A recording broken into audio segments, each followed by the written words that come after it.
Hello and welcome to Jessie Bear Book Club.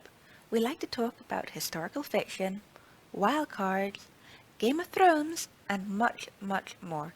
Remember to like, comment, and subscribe to this channel. Today, I want to talk about the Other Boleyn Girl movie that came out in 2008, based on Philippa Gregory's book of the same name.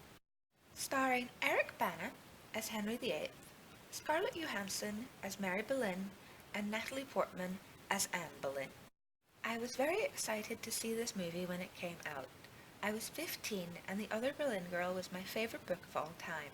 I had loved Eric Bana in Troy, so I could live with not having a red-haired Henry VIII.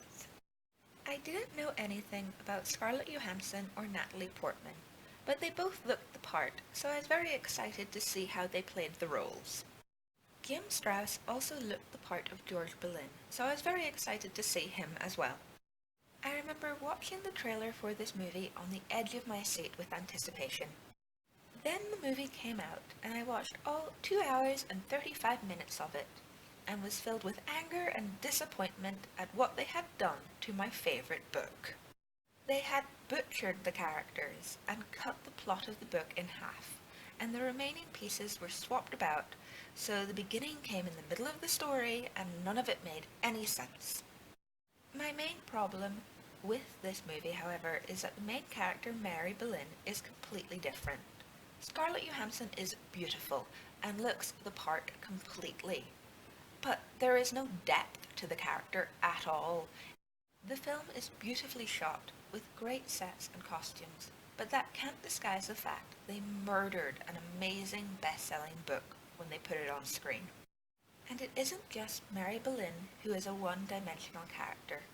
All the characters in this movie are completely flat.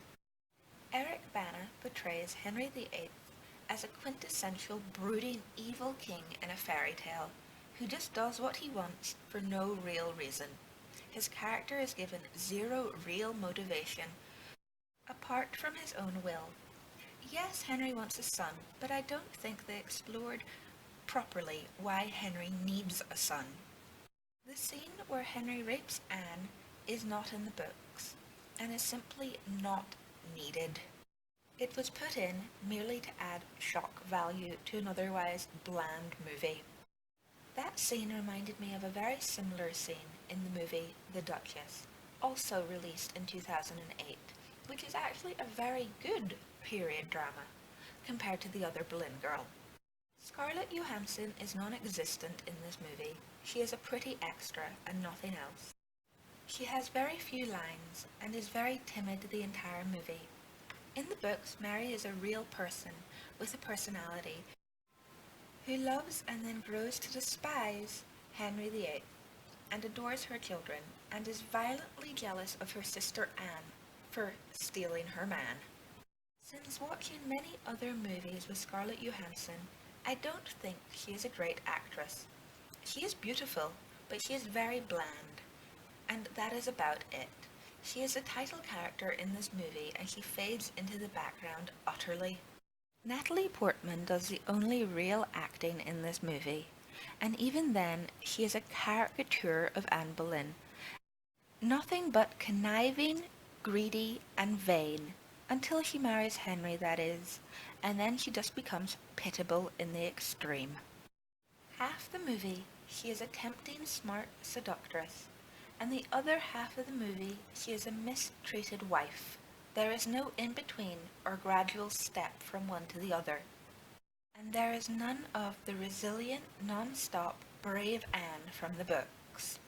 All the other characters in this movie fade into the background, in my opinion. They got George Boleyn wrong as well.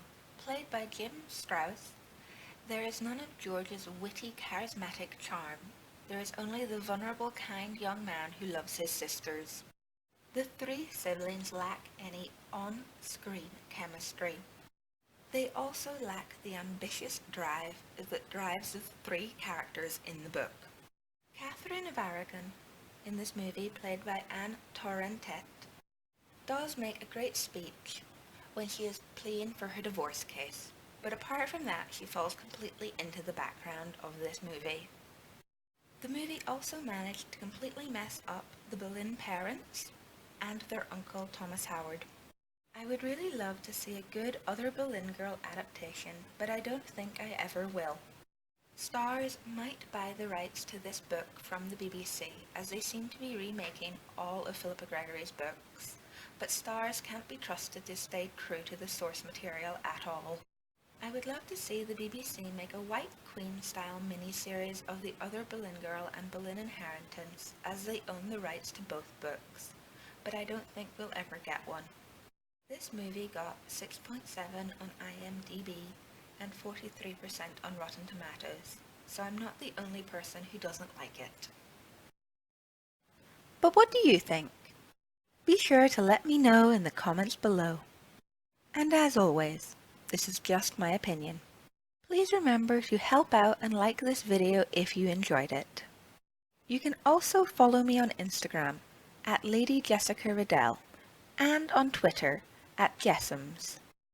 I post on Twitter regularly about my videos. If you want to see more book reviews, character comparisons and fan theories, please subscribe to Jessie Bear Book Club. I try to post a new video at least once a week. See you next time on Jessie Bear Book Club. Bye!